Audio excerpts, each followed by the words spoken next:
I'm 27 years old, and my name is Anna.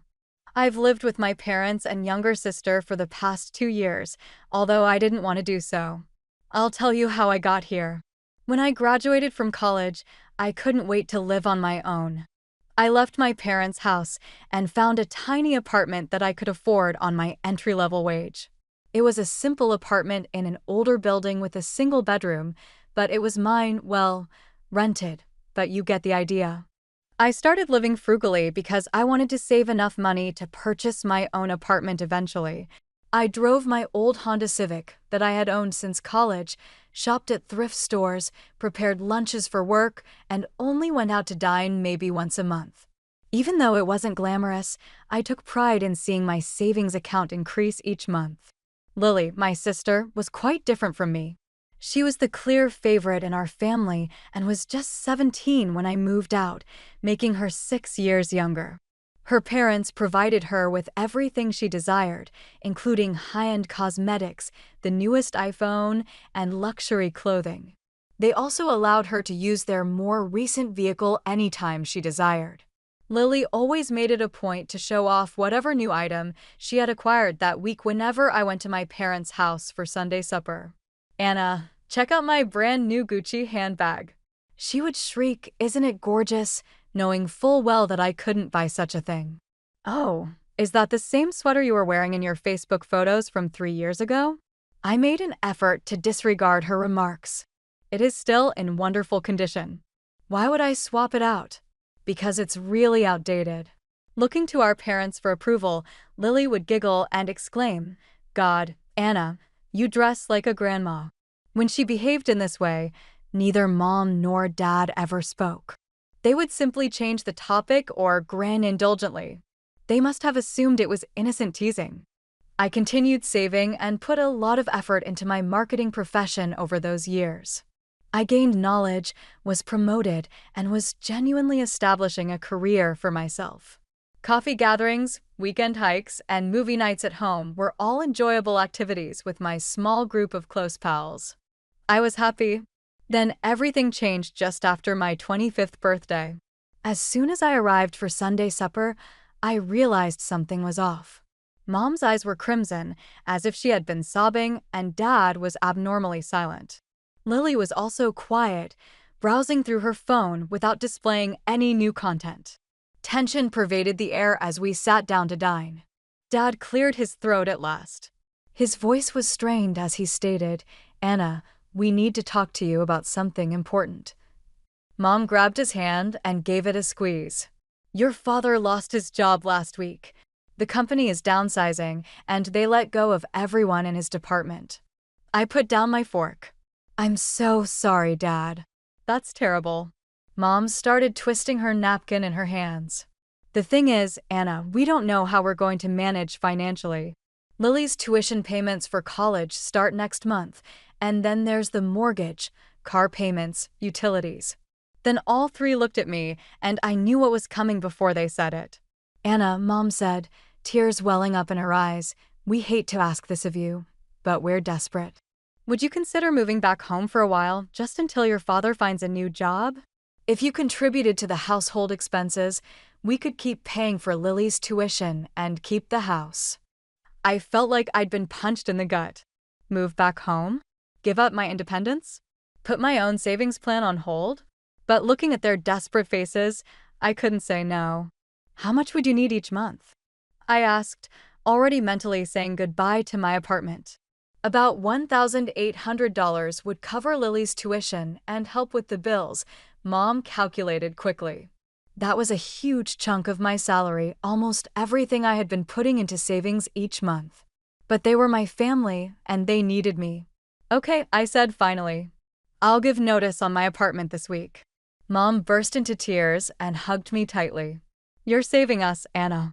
You're truly saving this family." Dad looked relieved and grateful. "It won't be for long, Princess, just until I get back on my feet."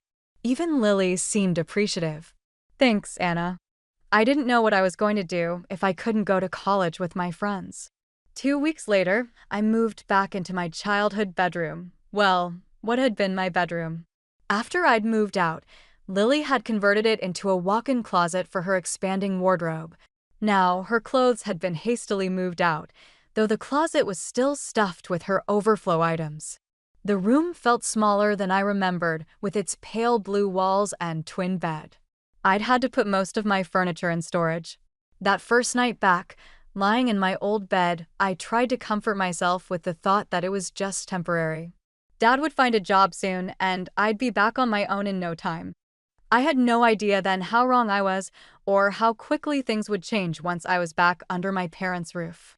The first few months living back with my parents were actually okay. Mom would make special dinners to thank me, and Dad would pat my shoulder and say, "You're a lifesaver, Anna." I set up automatic transfers to send $1,800 to Mom's account on the first of every month, a painful hit to my bank account, but I reminded myself it was for family. About 3 months in, Dad finally landed a job. We celebrated with champagne that night. "So I guess I can start looking for my own place again?" I asked, hoping to hear a yes. Mom's smile faded. "Well, the thing is, Anna, your father's new salary isn't what we'd hoped for." Dad stared at his plate. "It's barely half what I was making before." "We still need your help," Mom said, reaching for my hand. "Just for a little while longer." I nodded, pushing down my disappointment. Of course, family comes first. But things gradually started to change. The gratitude I'd felt from them in those early days faded.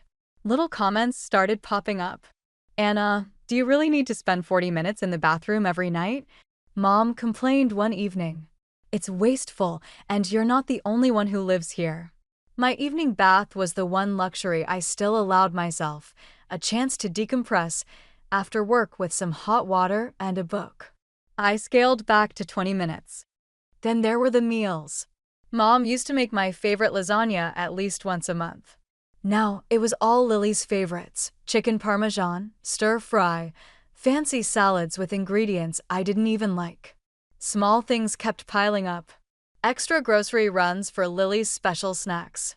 Dad asking me to spot him $40 for gas until payday. Mom needing $100 for a hair appointment because her card was acting up. I never got any of that money back. Meanwhile, Lily kept showing up with new things: a pair of expensive shoes, a designer backpack, a smartwatch. "Where are you getting the money for all this?" I finally asked her one day after she flounced in with shopping bags. "Mind your own business," she snapped. "Just because you choose to live like a pauper doesn't mean I have to." I should have pressed harder, but I let it go. Mistake 1. Friday night, I came home exhausted after a long week. My boss had dumped an emergency project on me last minute, and I'd stayed late to finish it. All I wanted was my bath and bed. Instead, I walked in to find Lily waiting for me, practically bouncing with excitement. "There you are." "I need $700, she announced without even saying hello. "For a trip with my friends next weekend. We're going to the beach for 3 days. Everyone already paid their share. And you think I'm just going to give you $700? I asked, incredulous. Her smile dropped. "Why not? It's not like you spend money on anything else." "Because I'm paying $1,800 a month to keep this household running," I snapped. "I don't have spare cash lying around for your beach trips." "God, you're so stingy," she huffed. "It's just money." Something in me broke. Years of frustration came pouring out. "No, it's not just money," I said, my voice rising. "It's my hard-earned money that I work 50 hours a week for. Maybe if you got a job like I did in college, instead of leeching off everyone, you'd understand what money actually means." Her eyes went wide. "I have classes. I don't have time for a job. I work 20 hours a week while taking a full course load," I shot back. "You're just lazy and entitled." Lily's face crumpled, and she started crying. Not quiet tears, but loud, dramatic sobs that echoed through the house. Within seconds, Mom and Dad appeared in the living room. "What's going on?" Mom demanded, putting her arm around Lily. "Anna called me lazy and entitled," Lily wailed against Mom's shoulder. "She said horrible things to me." Dad turned to me, face darkening. "Is that true?" She demanded $700 from me for a beach trip, I explained, trying to stay calm. I said no, and yes, I told her she should get a job instead of expecting everyone to fund her lifestyle. How dare you speak to your sister that way in our house? Mom snapped. Your house that I'm helping pay for, I pointed out. Mom's face flushed red. There it is. Every time we have a disagreement, you throw your money in our faces. I looked between their angry faces and Lily's smug expression behind her fake tears. They couldn't see what was happening here. Or didn't want to. Fine, I said tightly. I'm going to my room. I shut my door and sat on my bed, shaking with anger and hurt. This wasn't what family was supposed to be. This felt like exploitation. That night was the turning point. After that, I started paying more attention to what was really happening in the house. On Fridays, Mom, Dad, and Lily would often go out, claiming they were visiting my aunt or attending a school function. But then I'd find restaurant receipts in the laundry, expensive places I couldn't afford to go to. Lily's closet continued filling with new clothes.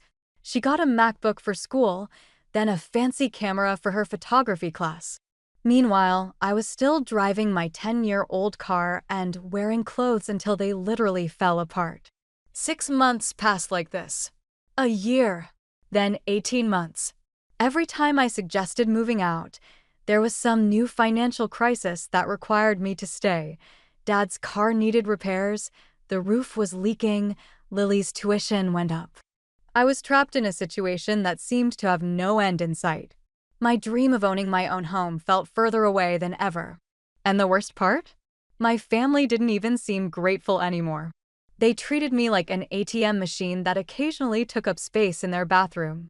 Nearly 2 years had passed since I'd moved back in with my parents. My savings account, once growing steadily, had been stagnant for months. Every time I thought about how far I was from my goal of owning a home, I felt sick. The tension in the house was getting worse. I'd started working later just to avoid coming home. Sometimes I'd sit in my car in the parking lot after work, scrolling through apartment listings on my phone, knowing I couldn't afford any of them while still sending $1,800 to my parents each month. Then came the day that changed everything. I came home from work to find my parents and Lily huddled around the kitchen table, looking at something on Mom's laptop. They were talking excitedly, but as soon as I walked in, they went quiet. What's going on? I asked, setting down my purse. My birthday was coming up in a week, and I thought maybe, just maybe, they were planning something nice for me. Dad cleared his throat. If you must know, we're planning a family trip. My heart lifted a little. Oh, that sounds great. For my birthday next week? We could make a weekend of it. There was an awkward silence. Then Lily laughed, that mean little laugh she'd had since childhood, when she knew something I didn't. Not with you, she said. Just us 3. We're going to Cancun in 2 weeks. I stared at them, waiting for someone to say it was a joke. No one did. You're going on vacation to Mexico without me? I tried to process what I was hearing. You have to work, dear Mom said, as if this explained everything. We didn't think you could get the time off. You never even asked me, I said, my voice rising. And since when can we afford international vacations? I thought money was tight. Lily rolled her eyes. God, Anna, don't be so dramatic. I deserve this trip. I've been working really hard at school. You deserve it? I couldn't believe what I was hearing. What about me?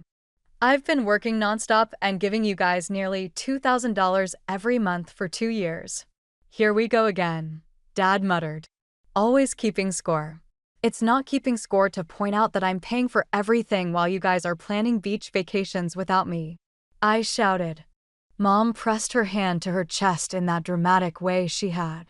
Lower your voice in this house, young lady. We're not going to be guilt by you about money constantly. This isn't about guilt. This is about basic fairness. I was shaking with anger now. How can you possibly think this is okay? If you earn more, you could afford vacations too, Dad said coldly. That was it. Something inside me snapped. I turned and walked to my room before they could respond, slamming the door behind me. I sat on my bed and cried. Not just because of the vacation, but because I finally saw my family clearly. They didn't love me the way I loved them. To them, I was just a resource to be used. For the next week, we barely spoke. They didn't mention the vacation again, and I didn't bring up moving out. My birthday was approaching, and despite everything, a small part of me hoped they might at least acknowledge it. The day arrived, my 27th birthday. No one said anything in the morning before I left for work. No card. No happy birthday. Nothing. I wasn't surprised exactly, but it still hurt. After work, I stopped and bought myself a small cake. Nothing fancy, just a chocolate cake from the grocery store with happy birthday written on it. I figured we could at least sit together and have a slice, even if things were tense. When I walked in the front door, I was surprised to see Mom, Dad, and Lily sitting at the dining table. They were dressed nicely, and there was a large wrapped box on the table tied with a bow. "There she is," Mom said with a smile that didn't quite reach her eyes. The birthday girl. I set the cake down on the table. "I got us something sweet," I said awkwardly. "You shouldn't have bothered," Lily said, eyeing the store-bought cake with disdain. I looked at the wrapped box. "What's that?" Dad pushed it toward me. "Your birthday present. Go ahead, open it." For a moment, I felt a flutter of hope. Maybe they did care. Maybe they had saved up to get me something nice for once. I untied the bow and lifted the lid. Inside was a brand new suitcase, sleek, expensive-looking, with plenty of compartments. "Wow, this looks really nice," I said, confused. They'd never given me such an expensive gift before. "Are we going?" Somewhere after all three of them started laughing. It wasn't warm laughter. "You sure are," Dad said. Mom leaned forward. "We want you to pack your things in this suitcase and get out of our house tomorrow morning." I thought I'd misheard. "What?" "We're kicking you out," Lily said gleefully. "I'm going to turn your room back into my closet again." "I don't understand," I stammered. "Why now?" "Because we're sick of your attitude," Dad said. "Sick of you throwing it in our faces that you help us out financially." But Mom cut me off with a wave of her hand. "We don't need your money anymore anyway. Your father got promoted 6 months ago. He's been earning good money for a while now. But we didn't tell you. So you've been lying to me." I felt like I couldn't breathe. "Taking my money when you didn't need it?" Dad shrugged. "Consider it payback for all the years we raised you." I looked at each of their faces, smug, unapologetic, cruel. These people were strangers to me.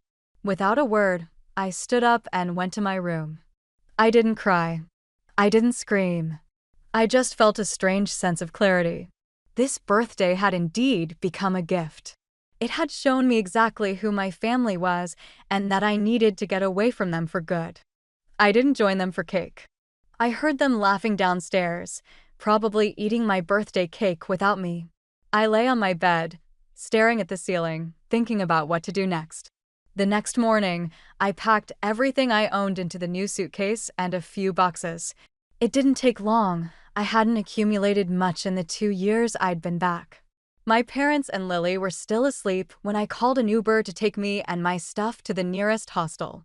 The hostel was basic, a small room with 4 bunk beds, shared bathrooms, and a communal kitchen. But as I sat on my assigned bottom bunk, I felt something I hadn't felt in a long time. Freedom. That first week was a blur. I found a small studio apartment that I could afford, signed the lease, and paid the security deposit. It was even smaller than the place I'd rented after college, with barely room for a bed and a tiny kitchenette.